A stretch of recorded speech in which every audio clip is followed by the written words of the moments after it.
Doncs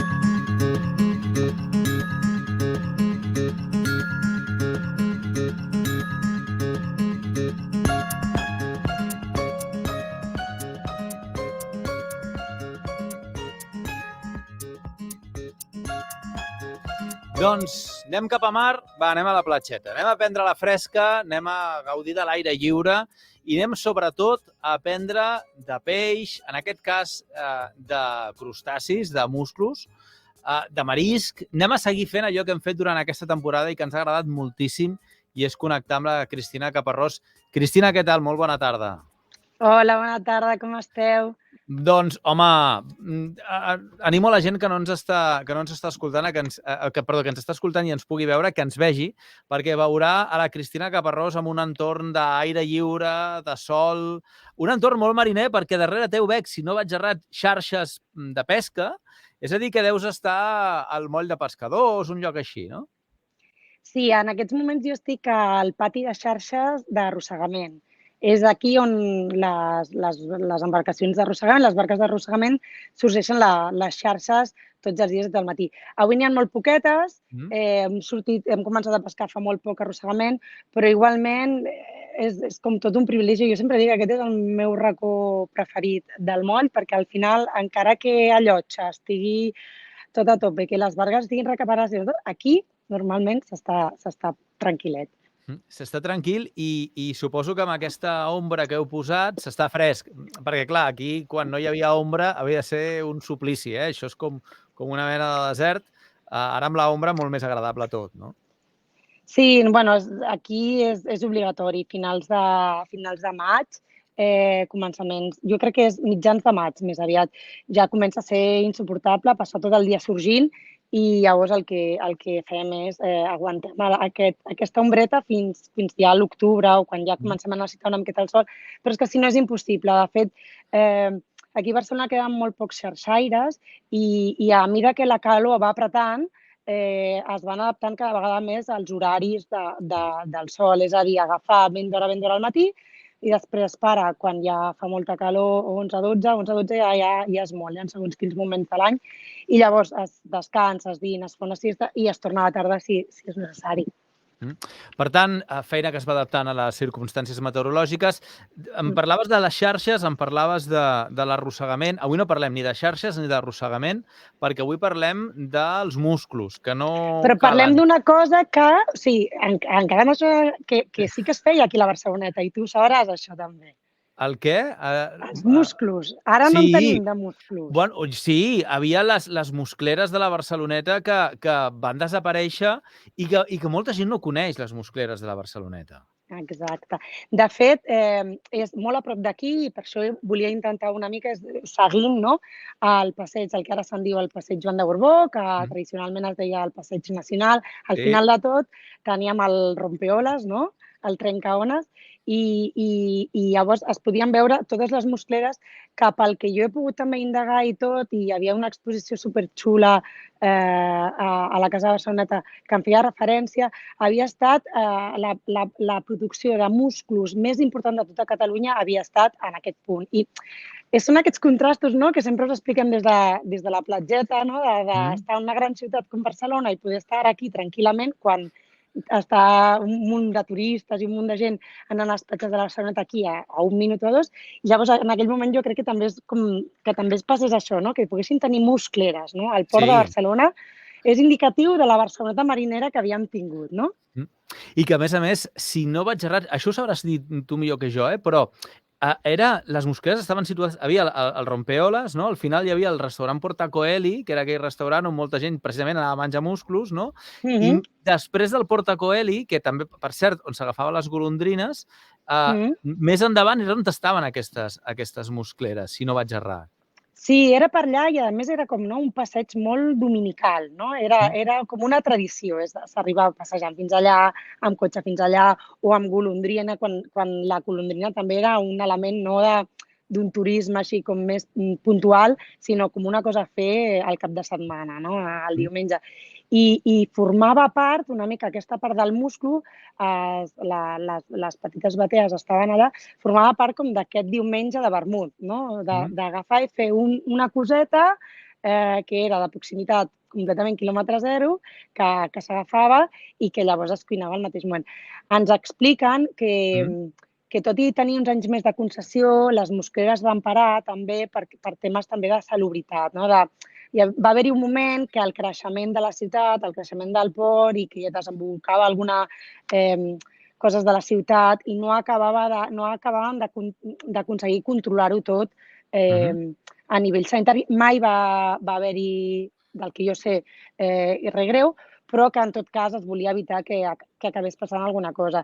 I va ser justament d'aquestes concessions, d'aquestes nuclears, d'aquestes batees, d'aquesta espècie com de barcos que flotaven, que van anar cap a diferents llocs on ara sí trobem el múscul que tenim nosaltres, el nostre múscul quilòmetre zero aquí a Catalunya, que és el delta. Van anar cap al delta de l'Ebre. Clar, has parlat d'una cosa que és molt important. El fet de que hi haguessin muscleres al port, a l'interior del port de Barcelona, parla de fins a quin punt les aigües del port eren prou netes. Recordem que el musclo té fa una feina de filtració quan s'alimenta que fa que es quedi, per alimentar-se, es quedi tot el bo i tot el dolent. Per tant, és important que estigui sempre en indrets on l'aigua és de qualitat, on no està contaminada, etc. Clar, que això estigués a l'interior del port de Barcelona posa de manifest fins a quin punt les aigües estaven ben tractades i el port era, en aquest sentit, poc contaminant. Era un model molt diferent, no? I potser tampoc no era tan poc contaminant, no ho sabem ni ho sabrem, no? Però en tot cas sí que existia menys risc del que ara estaríem disposats a córrer i està clar que el volum, el anar i venir d'embarcacions i el nombre d'activitats que hi havia en aquell moment, doncs probablement no tenien aquest impacte. Estem parlant de que van deixar d'existir als anys 60, vull dir que sí que fa temps, però no estem parlant de moltíssim temps. Molts dels nostres oients potser ho han vist i ho recorden amb carinyo. Escolta, escolta'm, hi ha una altra qüestió que també és molt important dels musclos i és que es feien a qualsevol lloc. Era habitual, ara explicarem batallites, però era habitual llançar als ports, llançar un cabo, deixar que el cabo quedés allà i llavors s'hi anaven fent musclos i aquests musclos després s'utilitzaven com a esquer en alguns casos, s'utilitzaven per pescar, no? Això, i ningú sap explicar-me per què, però això ha deixat de passar a molts ports del país. Tu deixes un cabo allà i el cabo s'acaba podrint, però mai s'hi fan músculs. Sí, són aquestes coses del que expliquem una mica de la biodiversitat, que al final és com tornar una mica al que érem. El nostre objectiu ara és aconseguir el que ja érem, que era que ens fessin músculs a les cordes, als cabos. I de totes maneres, nosaltres tampoc ens saben explicar. Hi ha alguna teoria que és a nivell de, com que es purifiquen, que es tiren productes químics per compensar els altres contaminants, doncs això és el que fa que no es pugui. El que sí que ens diuen és que també hi ha un tema de fitoplàncton.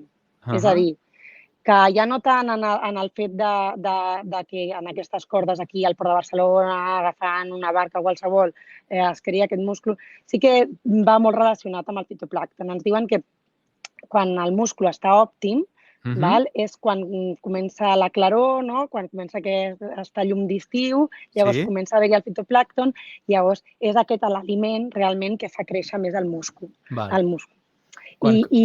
Sí, llavors és ara quan llavors, clar, llocs en indrets com el delta, que al final són parcs naturals i que tens tot aquest entorn natural, doncs és el lloc ideal.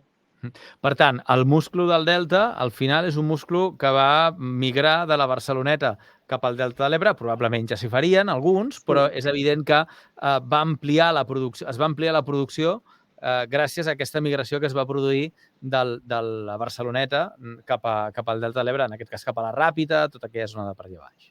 Sí, la gent de Terres de l'Ebre ens matarà, perquè no, perquè nosaltres ja en teníem. Sí, ho sabem, però ja que estàvem aquí, doncs ens venia de gust també explicar com alguna d'aquestes batees havien arribat allà baix i ara, si ens anem ja cap allà baix, doncs, jo idealment ja m'imagino allà, que jo soc una gran enamorada del delta, jo sé que tu també, I llavors tenim grans exemples de gent que ho fa fantàsticament, que estan treballant al quilòmetre zero superbé el producte, o sigui, que estan fent tot aquest sembrat, construint tots aquests vivers meravellosos, però també m'indiquen, perquè ningú se'ns enfadi, que no només n'hi ha al Delta, hi ha una concessió al Masnou, una concessió que aquest any no ha produït musclo, però que també s'estan preparant musclos cap allà a Roses.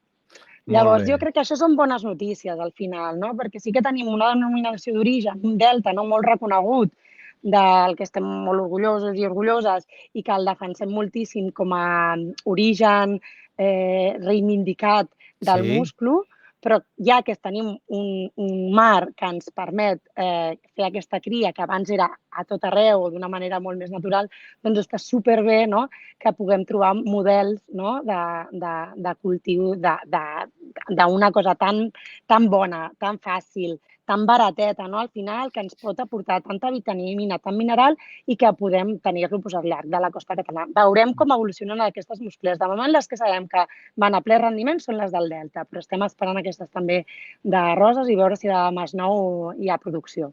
Moltíssimes ganes que aquestes batalles del Masnou funcionin, que donin músculs. És un producte, com deies, que és molt econòmic, que està molt a l'abast de tothom, que tan aviat es pot fer servir per un dinar o un sopar d'entre setmana com per un dinar o un sopar especial de cap de setmana, elaborar-lo una miqueta més, o perquè ara l'estiu fa festa, un plat de musclos per dinar, amb alguna coseta més, escolta, amb una amanida i xim-pum, ja tens un dinar fresc i fàcil.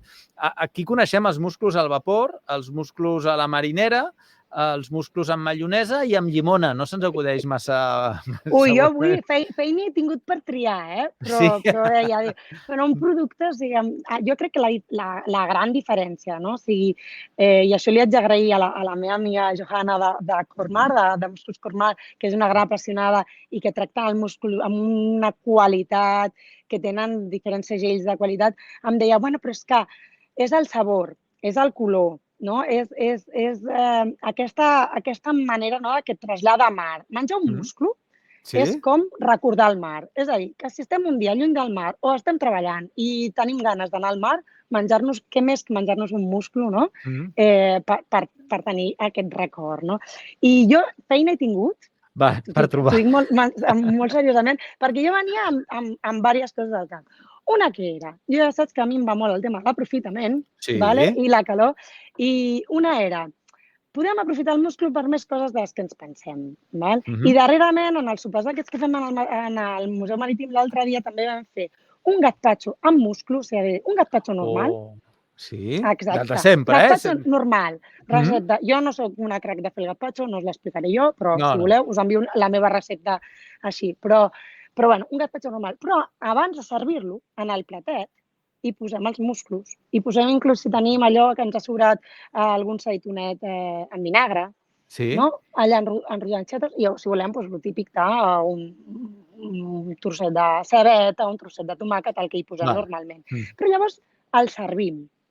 Llavors es converteix en una sopa de mar, completament, una sopa d'estiu. Que bona, que bona. I que, a més, a mi una de les coses que el gazpacho no m'acaba d'esto és que m'agrada mastegar. I a vegades quan dius gazpacho dius, ja, però és que jo, una miqueta de pa, una miqueta de cosa. Llavors això és ideal, perquè llavors estàs menjant musclos, estàs menjant proteïna, però a més, ja està. I pots aprofitar, per exemple, el musclo que ens va sobrar ahir, que ja el tenim cuit.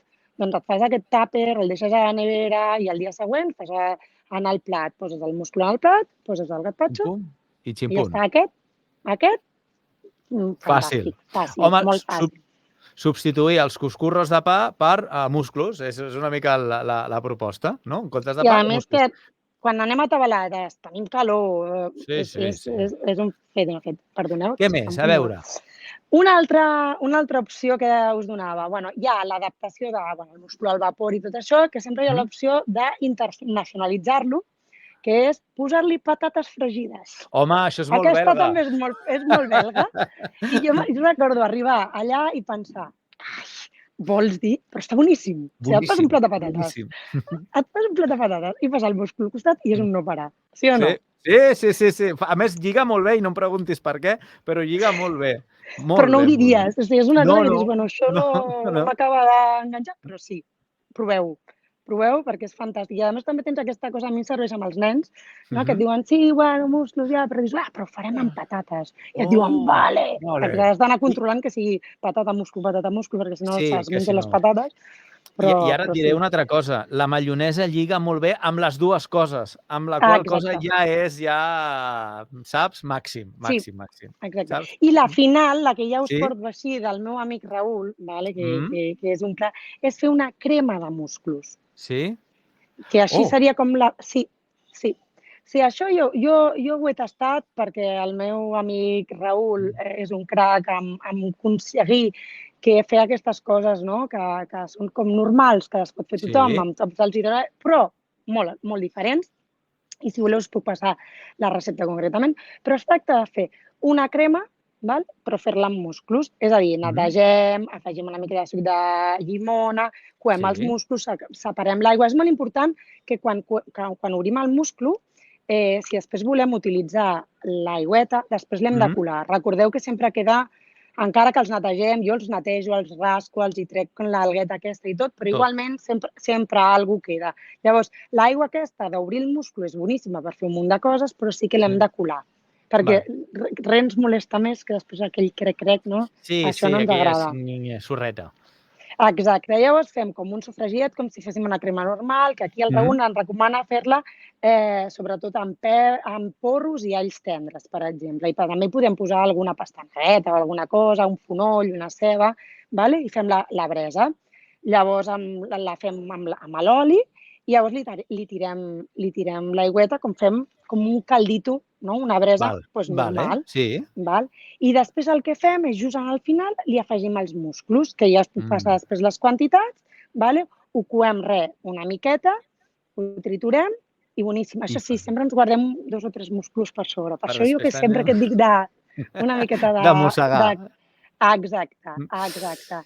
Doncs, Cristina... Ja sabeu que us puc passar la recepta exactament amb les quantitats per totes aquelles que diuen però la Cris sempre diu una miqueta d'això, una miqueta d'allò, però som 4 a casa, com ho haig de fer? Doncs totes les quantitats ens les demanem i us les passem.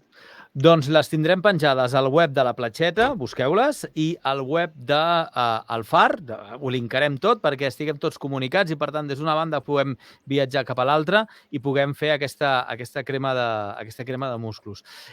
Ha estat un plaer aprendre molt aquesta temporada amb la Platxeta i amb Capamar, amb els 2 projectes. Ha estat un plaer poder apropar-nos a la Barceloneta i descobrir aquesta vessant més marinera de la Barceloneta, redescobrir aquesta vessant més marinera de la Barceloneta que hi ha hagut tota la vida i que ara sembla que el turisme l'havia ocultat una mica, però que nosaltres, gràcies a la Cristina Caparrós, hem fet aquesta feina de recuperació que esperem poder seguir fent. En aquest sentit, per tant, ens aturem, fem un petit parèntesi i seguim, evidentment, més endavant. Cristina, un plaer, moltíssimes gràcies.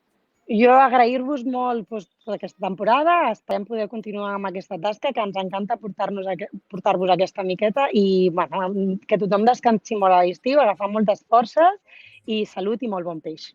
Igualment, bones vacances, si en feu. Que vagi molt bé, Cristina. Vinga, que vagi bé. A reveure.